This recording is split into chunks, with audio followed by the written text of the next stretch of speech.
Happy Liberation Day, Your Excellency, and thank you for giving us the opportunity to offload. Yes, there was a peace deal that was signed in the US not long ago, Your Excellency, and we are talking about a potential Washington Accord that is upcoming. But I'll take you back to when the peace deal was signed between Rwanda and DRC.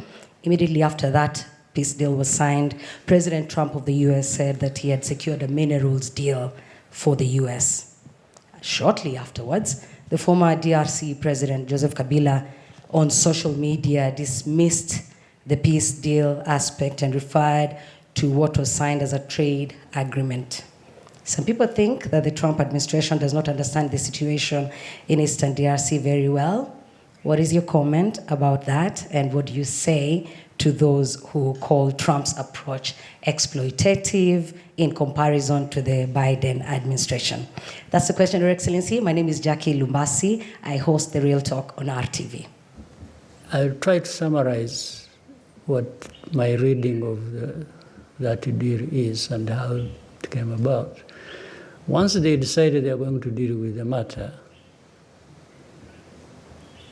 there are really three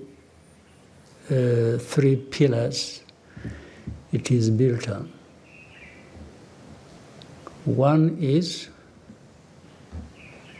economic, if you will. The other is security.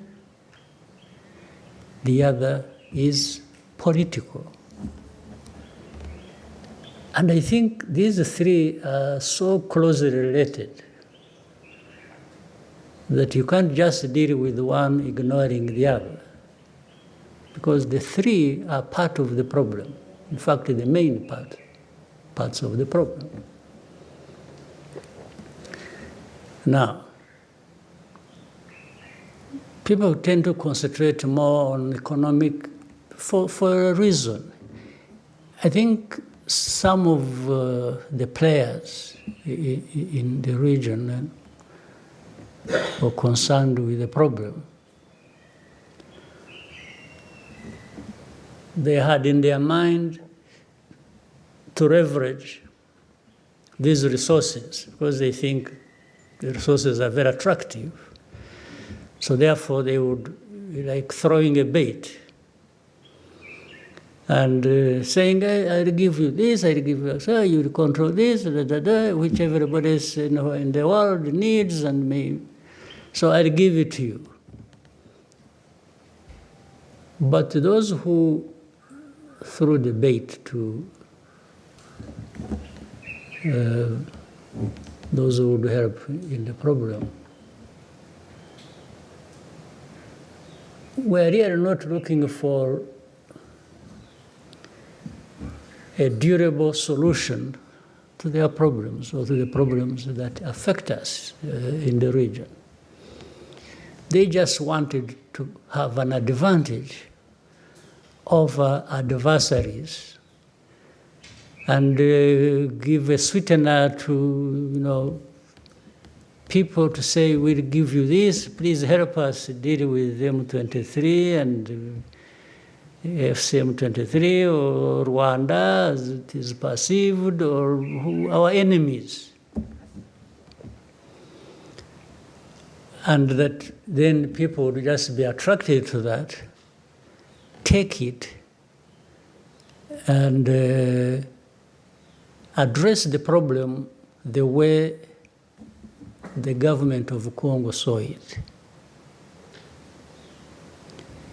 No, but the Trump administration kept looking at a combination of these three matters that need to be addressed: the political, the security, and the economic.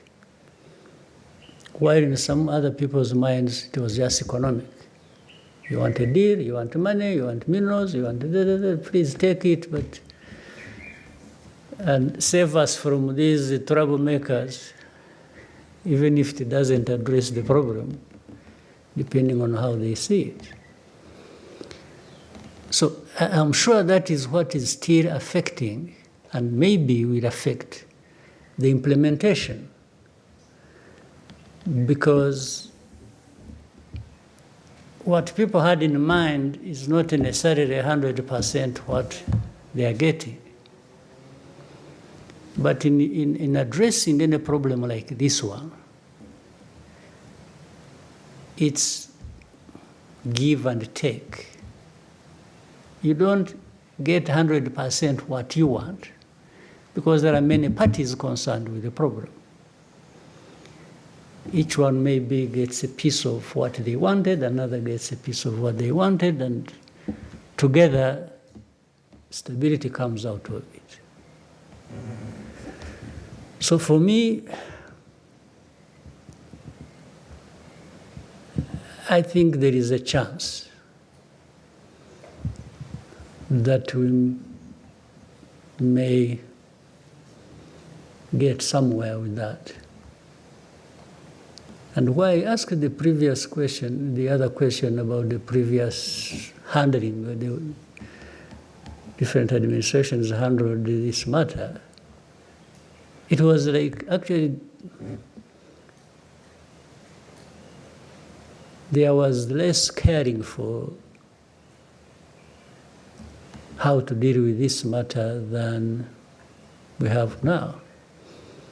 Because for them, it would just be, M23, sanctions, Rwanda, and that's it. But how do you handle things like this and expect? I don't think they have even learned from history. In fact, it is the same people also who failed in those years that, and now because we talk to many of them, it's like, yeah, but what do you think about this Trump thing? You know, yeah, we see, but, and it's like they don't even hide the fact that they are disappointed because they are not at the center of it. It's like, what do we have? For us, what do we have in it? And I tell them, but that's none of my business. You were here all these years doing nothing except doing the wrong thing.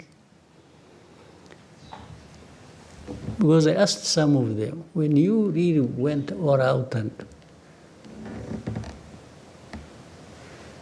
were sanctioning Rwanda, sanctioning M23, praising the other side, and then vague about FDLR, and what did you really think you were doing that would address the problem? So why would you be asking me anything? You should have asked me that time. You did, I explained to you, you didn't listen to me. You decided to do things the way you wanted because you thought... And in fact, I also don't stop reminding them that actually they are part of the problem. The main part of the problem of this Congo situation is external, in actual fact.